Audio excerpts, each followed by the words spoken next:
You walk into a government lab on October 18, 1958, and people are lining up to play tennis.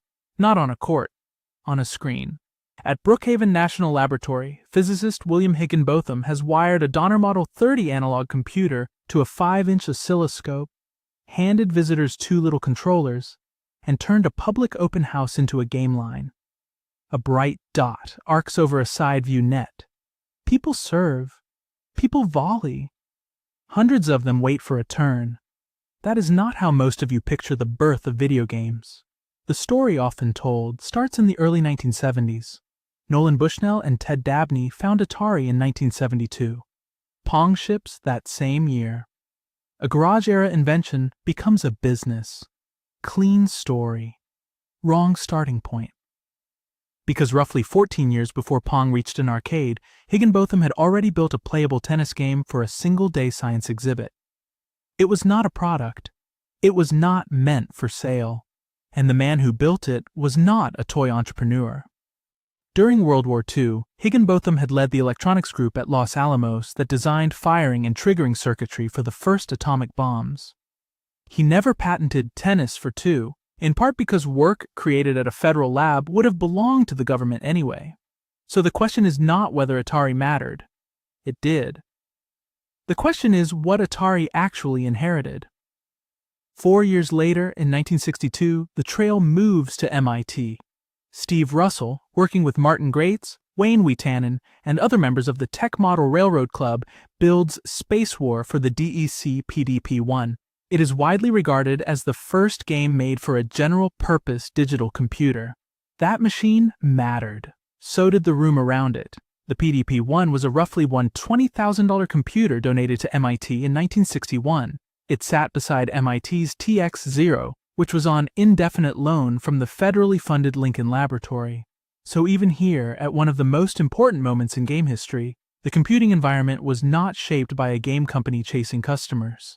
It was shaped by a research world tied to defense-era money and machines. And the people inside that world were not acting like founders in a boardroom. They were staying up late and tinkering. Peter Sampson adds a realistic star field so the ships move through something that feels like space. Dan Edwards adds a gravity well around a central sun. The game gets better because a small group of curious students keeps touching the code until it feels right. You can see hacker culture forming in real time inside a lab full of expensive computers that ordinary consumers could not dream of owning. Then the lab starts leaking into the market. Nolan Bushnell later became one of the faces of the commercial game business, though some sources note real uncertainty over whether he first encountered Spacewar at the University of Utah or only later at Stanford. Either way, before Atari, Bushnell had already seen what a computer game could be inside a university, not a toy company.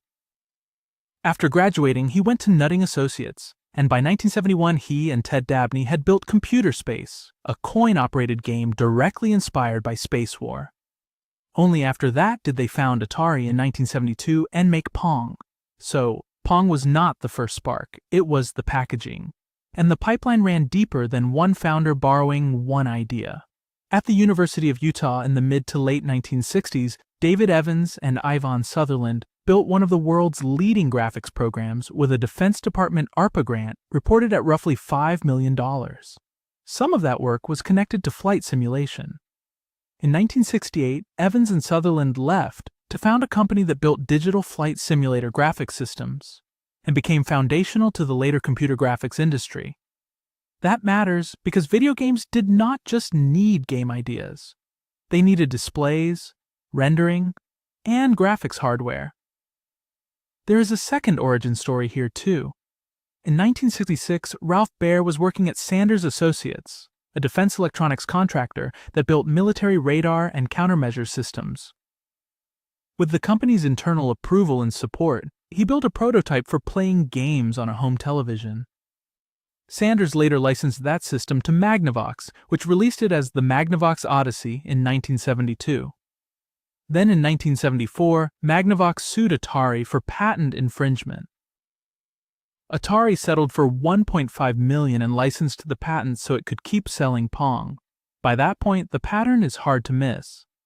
A federal lab builds an early game, a defense-funded graphics program helps shape the underlying visual technology. A military electronics contractor builds the home console prototype. Then, commercial companies arrive and sell the version you remember. The video game industry was never a garage invention. It was a spin-off of Cold War military and research computing money, and commercial companies arrived later to package what that money had already built. That does not make Atari irrelevant. It makes Atari late to its own origin story. Histories of early games now widely place the first working examples in university and government-funded research environments years before dedicated game companies existed.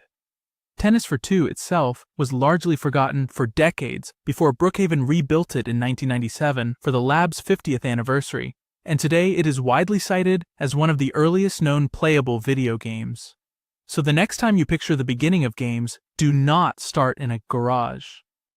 Start with you in a government lab, watching a bright dot arc over a net, waiting for your turn to serve.